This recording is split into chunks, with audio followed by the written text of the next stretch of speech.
Bayangkan, Anda hidup di hutan Jawa 2000 tahun yang lalu.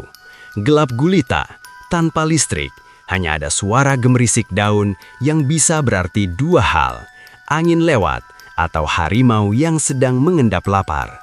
Di masa itu, satu kesalahan kecil bukan berarti dimarahi orang tua, tapi berarti kematian yang mengerikan bagi seluruh klan. Lantas, bagaimana cara tetua adat mencegah anak-anak yang ceroboh agar tidak mati konyol di tengah rimba yang buas? Kita mengenalnya sebagai pamali di Sunda atau ora ilok di Jawa. Selama berabad-abad, kita menertawakannya sebagai tahayul bodoh warisan nenek moyang yang paranoid. Tapi, bagaimana jika saya katakan bahwa anggapan Anda salah besar? Bagaimana jika aturan-aturan gaib ini sebenarnya adalah SOP keselamatan atau Standard Operating Procedure paling canggih yang pernah diciptakan manusia purba untuk bertahan dari kepunahan? Bronislaw Malinowski, bapak antropologi modern, menyebut ini sebagai fungsionalisme. Ia berpendapat bahwa setiap mitos, sekecil apapun, memiliki fungsi vital untuk menjaga tatanan sosial dan biologis masyarakatnya. Nenek moyang kita tidak punya mikroskop atau teori kuman, tapi mereka memiliki kemampuan observasi yang mematikan lewat metode trial and error selama ribuan tahun. Namun, bagaimana cara mereka mengajarkan bahaya tak terlihat ini kepada anak-anak yang keras kepala? Logika manusia purba bekerja sederhana. Otak reptil kita lebih cepat merespons rasa takut daripada penjelasan logis yang rumit. Mengatakan jangan main di sungai nanti arus bawah menyeretmu terlalu abstrak bagi bocah 5 tahun. Tapi mengatakan ada wewe gombel yang akan menculikmu di sungai, itu menciptakan kepatuhan instan. Rasa takut adalah lem perekat aturan, tapi aturan spesifik apa yang sebenarnya mereka lindungi? Mari kita bedah mitos paling klasik. Jangan duduk di depan pintu, nanti jauh jodoh. Terdengar konyol dan tidak berkorelasi, bukan? Namun cobalah lihat arsitektur rumah panggung Nusantara di masa lalu yang sempit dan hanya memiliki satu akses keluar masuk.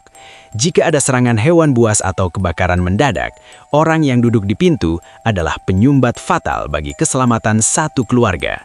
Lalu kenapa ancamannya harus soal jodoh? Di masyarakat agraris kuno, seseorang yang tidak memiliki kesadaran spasial dan egois menghalangi jalan orang lain dianggap memiliki cacat karakter yang serius. Siapa yang mau menikahi orang yang tidak peka terhadap keselamatan umum? Jadi ancaman sulit jodoh sebenarnya adalah sanksi sosial yang sangat logis bagi mereka yang tidak punya etika kepatutan. Namun, ada pamali lain yang taruhannya bukan jodoh, melainkan nyawa seketika. Jangan bersiul di malam hari, nanti mengundang setan. Kalimat ini sukses membuat jutaan anak Indonesia membungkam mulutnya saat matahari terbenam. Tapi faktanya, hutan tropis di malam hari adalah arena pembunuhan. Suara siulan memiliki frekuensi tinggi yang unik, berbeda dari suara alam, yang mampu memancing rasa ingin tahu predator puncak seperti macan tutul atau ular piton. Tapi apakah hanya hewan buas yang mereka takuti? Jauh lebih mengerikan dari hewan, musuh terbesar manusia adalah manusia lain. Di era peperangan antar suku dan praktik headhunting atau pengayauan, bersiul di malam hari adalah tindakan bunuh diri yang membocorkan posisi persembunyian desa Anda kepada mata-mata musuh. Setan yang dimaksud tetua adat bukanlah arwah gentayangan, melainkan prajurit pengintai yang siap menyergap dalam senyap. Lantas, bagaimana dengan pamali yang berkaitan dengan tubuh kita sendiri? Potong kuku malam hari bisa bikin umur pendek. Sebelum Anda tertawa, ingatlah bahwa nenek moyang kita tidak punya gunting kuku stainless steel atau lampu LED. Mereka menggunakan pisau belati kecil di bawah penerangan obor yang remang-remang. Satu goresan luka kecil di jari pada masa pra-antibiotik bisa memicu infeksi tetanus atau sepsis yang mematikan. Tanpa medis modern, umur pendek bukanlah kutukan gaib, melainkan probabilitas statistik akibat infeksi luka. Larangan ini adalah protokol kesehatan masyarakat atau public health paling primitif untuk mencegah kematian akibat kecelakaan sepele.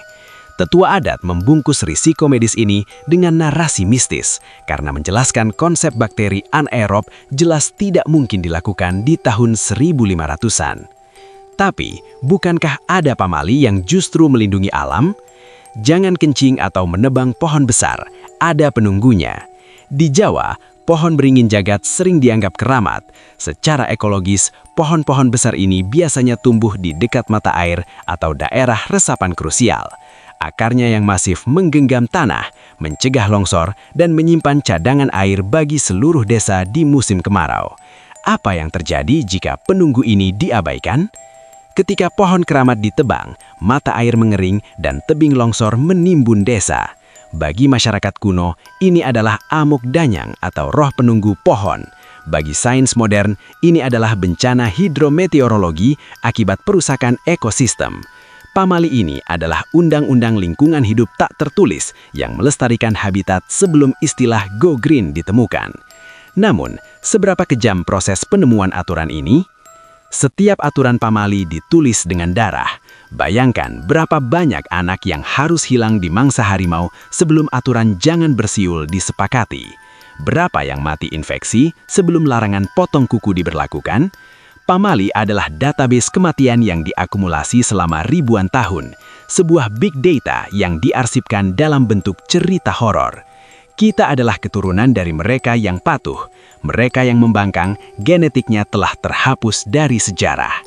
Masalah muncul ketika zaman berubah, tapi narasi tidak diperbaharui. Kita sekarang punya listrik, punya antiseptik, dan harimau telah punah dari pekarangan rumah. Pamali yang tadinya fungsional, kini terdengar usang dan irasional. Generasi muda menolak mematuhinya karena tidak masuk akal, tanpa menyadari bahwa esensi di balik aturan itu, yakni kewaspadaan dan etika, tetap relevan. Apa jadinya jika kita membuang semua kearifan ini? Ambil contoh pamali, gadis jangan makan sayap ayam, nanti pergi jauh dari orang tua. Secara gizi, sayap ayam zaman dulu banyak lemak dan sedikit daging, bagian sisa yang tidak layak bagi gadis remaja yang dipersiapkan jadi calon ibu sehat. Secara simbolis, sayap berarti terbang. Tapi lihatlah sekarang, sains justru menemukan bahwa suntikan hormon pada ayam negeri sering berkumpul di lemak sayap yang bisa mengganggu kesehatan reproduksi. Apakah ini kebetulan atau intuisi leluhur yang menembus waktu?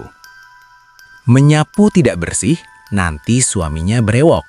Terdengar menggelikan? Ini adalah taktik psikologis untuk mengajarkan ketelitian dan kebersihan total. Di lantai tanah rumah kuno, sisa makanan sekecil apapun mengundang semut, tikus, dan kalajengking. Suami brewok yang dulu diasosiasikan dengan perampok atau orang kasar hanyalah simbol dari nasib buruk atau ketidaksempurnaan. Tujuannya satu, disiplin sanitasi. Jangan buka payung di dalam rumah, nanti ada yang meninggal. Mari kita gunakan logika spasial. Payung masa lalu berukuran besar, berat, dan memiliki jari-jari logam atau bambu tajam. Membukanya di ruang tamu yang sempit berisiko tinggi mencolok mata orang lain atau menjatuhkan barang pecah belah.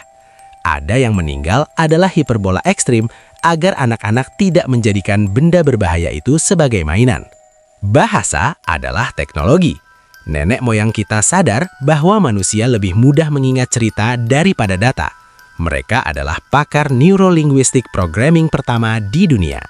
Dengan menyematkan emosi takut pada sebuah objek, mereka menciptakan memori jangka panjang di otak kita.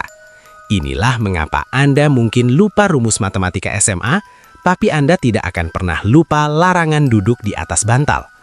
Ngomong-ngomong soal bantal, duduk di bantal nanti bisulan. Bantal adalah tempat meletakkan kepala, organ paling mulia. Mendudukinya dengan bokong adalah penghinaan terhadap hierarki kebersihan.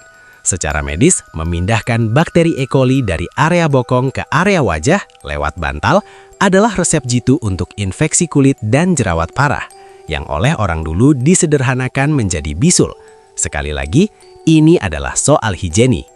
Namun, apa yang terjadi ketika kita membawa SOP hutan ini ke hutan beton? Sebagian pamali menjadi tidak relevan, tapi esensinya bertransformasi. Kita tidak lagi takut bersiul mengundang harimau, tapi kita punya pamali baru. Jangan main HP saat mengisi bensin. Bentuknya beda, dari mistis ke teknis, tapi polanya sama. Aturan keselamatan yang jika dilanggar membawa petaka. Tentu saja tidak semua pamali itu positif. Ada masanya pamali digunakan sebagai alat kontrol kekuasaan yang opresif, terutama terhadap perempuan. Larangan makan makanan tertentu atau larangan keluar rumah seringkali hanyalah cara patriarki kuno untuk membatasi gerak dan gizi kaum perempuan. Kita harus cerdas memilah mana yang merupakan safety protokol dan mana yang hanya political control. Kembali ke alam. Masyarakat adat Baduy atau Kampung Naga masih memegang teguh pamali hingga detik ini.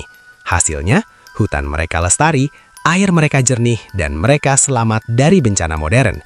Ketika kita yang modern menertawakan mereka, ironisnya kitalah yang mati melalap karena polusi dan banjir akibat melanggar pamali ekologis yang telah mereka jaga ratusan tahun. Siapa yang sebenarnya lebih cerdas? Konsep kualat sebenarnya bisa dijelaskan dengan self-fulfilling prophecy dalam psikologi. Ketika Anda melanggar pamali, otak bawah sadar Anda merekam rasa bersalah dan cemas. Kecemasan ini menurunkan fokus dan refleks Anda, sehingga probabilitas Anda mengalami kecelakaan, tersandung, jatuh, atau sakit meningkat drastis. Jadi bukan hantu yang menghukum Anda, tapi otak Anda sendiri yang mensabotase tubuh Anda karena rasa bersalah. Dunia Barat butuh ratusan jurnal ilmiah untuk menyimpulkan hutan harus dilindungi. Nenek moyang kita cukup membuat satu cerita, hutan itu angker. Hasil akhirnya sama, hutan selamat. Pendekatan mitos ini jauh lebih efisien, hemat biaya, dan tahan lama dibanding papan larangan pemerintah yang sering dicabut maling. Mitos adalah sistem keamanan low budget dengan efektivitas high impact. Tugas kita hari ini bukan untuk kembali menyembah pohon atau takut pada siulan. Tugas kita adalah melakukan dekode, membaca ulang kode-kode keselamatan yang ditinggalkan leluhur, membuang kulit mistisnya, dan mengambil inti logikanya. Jangan buang pamali ke tempat sampah sejarah, tapi letakkan di laboratorium untuk kita pelajari esensinya. Bagi orang tua muda, mungkin Anda tergoda untuk mendidik anak murni dengan rasionalitas. Tapi ingat, imajinasi anak adalah pintu masuk terbaik untuk pembelajaran. Anda tidak harus menakuti mereka dengan hantu, tapi Anda bisa mengadopsi metode storytelling leluhur. Bungkuslah aturan keselamatan dengan cerita yang menggugah emosi, bukan sekedar instruksi kaku yang membosankan. Kita sering merasa sombong karena memiliki Google di saku kita. Kita merasa lebih tahu segalanya dibanding kakek buyut kita yang buta huruf. Padahal mereka adalah survivalist sejati yang berhasil meloloskan garis keturunan melewati wabah, perang, dan bencana alam tanpa teknologi canggih. Keberadaan kita hari ini adalah bukti validitas ilmu mereka. Jadi, apa sebenarnya pamali itu? Ia bukan teror, ia bukan kebodohan. Pamali adalah bentuk kasih sayang terdalam dari orang tua masa lalu yang ingin anak-anaknya tetap hidup. Ia adalah selimut proteksi yang ditenun dengan benang-benang ketakutan hanya agar kita hangat dan selamat melewati malam sejarah yang dingin dan kejam. Sekarang, setelah tahu logikanya, apakah Anda masih berani bersiul sendirian di tengah hutan malam ini? Apakah bagian primitif di otak Anda masih berbisik? Lebih baik cari aman. Karena sejujurnya, di dunia yang penuh misteri ini, sedikit rasa takut yang sehat mungkinlah yang menyelamatkan nyawa Anda. Nenek moyang kita sudah bicara. Sekarang giliran Anda. Mitos apa yang masih menghantui keluarga Anda hingga hari ini?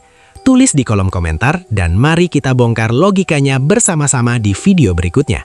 Jangan lupa subscribe karena sejarah selalu lebih logis dari yang Anda duga.